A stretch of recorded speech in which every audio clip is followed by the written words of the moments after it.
And ito naman guys, no, this is grabe. Ito guys, you are achieving your dreams, no? You're climbing up the stairs, mga kapiksi. Ibig sabihin, umaangat, umaasenso yung inyong pamumuhay, mga kapiksi, papunta dun sa mga pangarap mo. So, yung iba, excuse me guys, sorry, yung iba, you are literally chasing after your dreams, at saka yung iba naman talagang unti-unti nyo nang naabot yung tuktok ng tagumpay, yung tuktok ng pangarap nyo. Pero this is, syempre may effort, may sacrifices, may disiplina. Okay.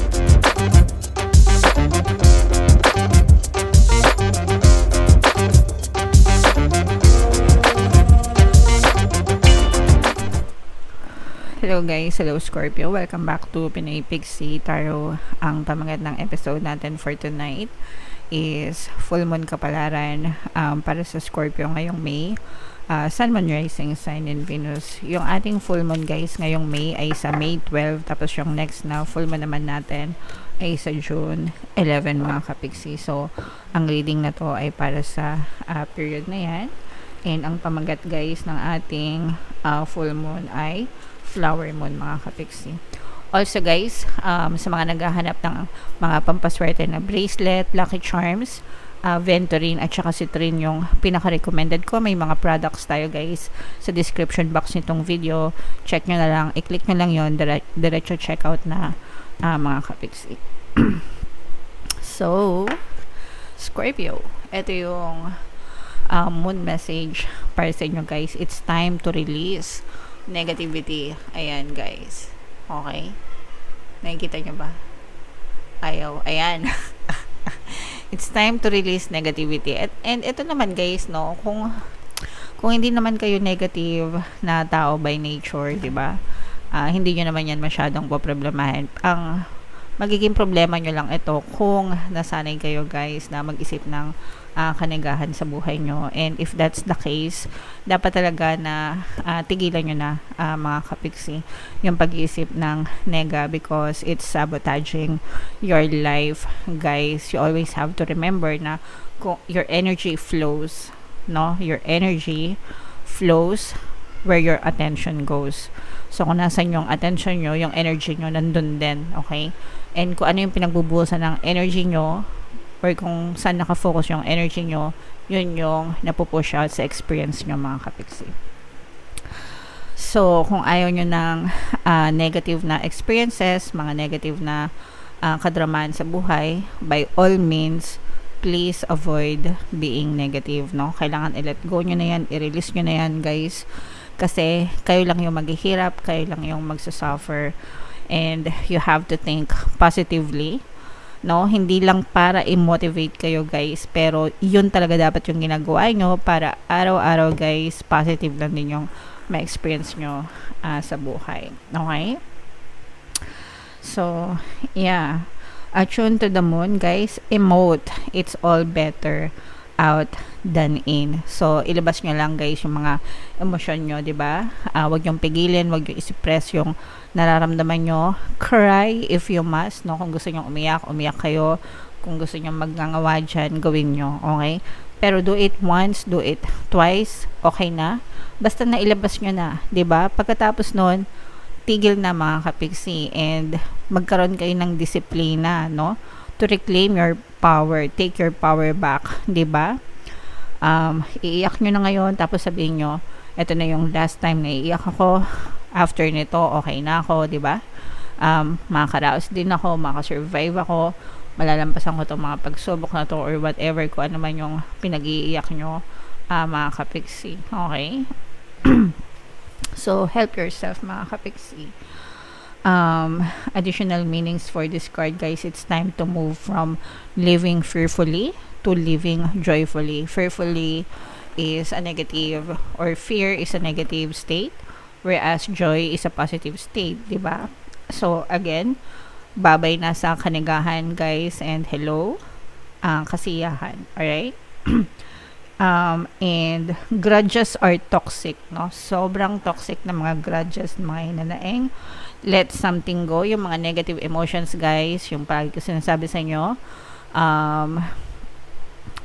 anger, hatred, resentment, grudges, stress, worry, complain, yan.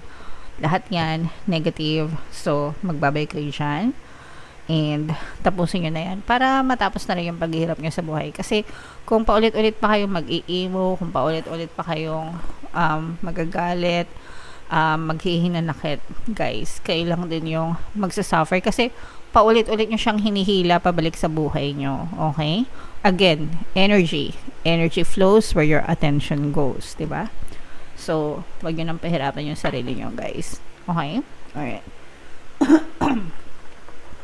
So, comment down below, Scorpio, if feeling nyo naka-resonate kayo sa message.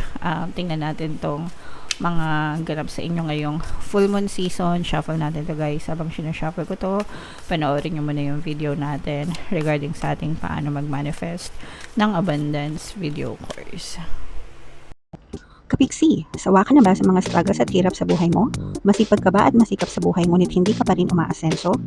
Ilang beses ka na bang nag-attempt mag-negosyo at mag-invest pero palagi ka pa rin nalulugi? Sa pagkakataon na ito ay maaaring may subconscious beliefs ka na nagiging balakid sa iyong pag-unlad at pagyaman. Introducing, paano mag-manifest ng abundance video course. Dito ay matututunan mong ma-overcome ang mga balakid mo para tuluyan ka ng umunlad, umasenso, sumagana, maging matagumpay, successful at maswerte sa iyong kabuhayan, pera, trabaho, negosyo, salapi at kaperahan ng bonggang-bongga. Dali, mag-send na ng email sa pinoypixie@gmail.com at simulan na ang iyong pagyaman ngayon. Alright, so sa lahat ng gusto mag-avail ng course, guys, naka-flash sa screen nyo. Una, meron tayong paano mag-manifest ng abundance video course. Meron din tayong paano mawala ang third party at magkaroon ng harmonious na relationship. And meron din tayong paano pabalikin si ex-revised breakup. So sa mga interesado, guys, mag-send lang kayo ng email sa pinoypixie@gmail.com. Scorpio, guys, kayo ay represent ng King of Cups. Ito yung ating moon energy, mga kapixie. So latag natin yung spread nyo. And habang nilalatag ko to, guys, no, remind ko lang kayo sa mga gusto mag-avail ng mga pampaswerte, lucky charms, lucky bracelet, lucky crystals, guys, pang-attract ng abundance, wealth, money. Punta lang kayo sa description box. May mga products doon, no? Click nyo lang yon, diretso check out na, mga kapixie. So, ito ay napaka-positive, mga kapixie, although meron tayong nararamdaman na negative dito. Pero very slight lang to, hindi to masyadong malakas kasi mas marami yung positive energy sa inyo. You may be dealing with a very toxic person or situation. Ito yung pagdating sa pera, mga kapixie. Parang medyo nagpapastress sa inyo, lalo na kung merong nangungutang sa inyo, guys, no? Syempre stressful yun pag may nangungutang, di ba? So, pahindian nyo na lang ng maayos, no? Kasi merong iba na nangungutang na parang gini-guilt trip pa kayo, ganyan, di ba? Medyo maraming makakapalang mukha eh. Yung nangungutang na sila, tapos imbis na makiusap sila, sila pa yung nang-guilt trip sa inyo. Parang feeling ko merong ganun sa inyo. Tapos parang binabash pa kayo sa social media. So, as long as wala kayong ginagawang mali, mga kapixie, di ba? Okay lang yan. And you also have to stay away from people na ganito yung ugali kasi obvious na manggagamit itong mga tao na to, mga abusado, mga kapixie. Wala namang problema, guys, na magpahiram ng pera or tumulong sa iba, pero pipiliin nyo rin yung mga taong tinutulungan nyo kasi meron talagang ibang tao na, guys, 'di ba? Real talk lang, makakapal talaga yung mukha. So, yeah. Ingat-ingat na lang sa ganyang klase ng mga tao, mga kapixie. Excuse me. And ito naman, guys, no, this is grabe. Ito, guys, you are achieving your dreams, no? You're climbing up the stairs, mga kapixie. Ibig sabihin, umaangat, umaasenso yung inyong pamumuhay, mga kapixie, papunta dun sa mga pangarap mo. So, yung iba, excuse me, guys, sorry, yung iba, you are literally chasing after your dreams, at saka yung iba naman talagang unti-unti nyo nang naabot yung tuktok ng tagumpay, yung tuktok ng pangarap nyo. Pero this is syempre may effort, may sacrifices, may disiplina, okay? So ito ay very attainable, mga kapixie. Ibig sabihin, kayang-kaya mo ma-achieve yung mga pangarap mo, yung mga minimithi mo sa buhay, basta magdasal ka lang, syempre sabihin ng effort, 'di ba?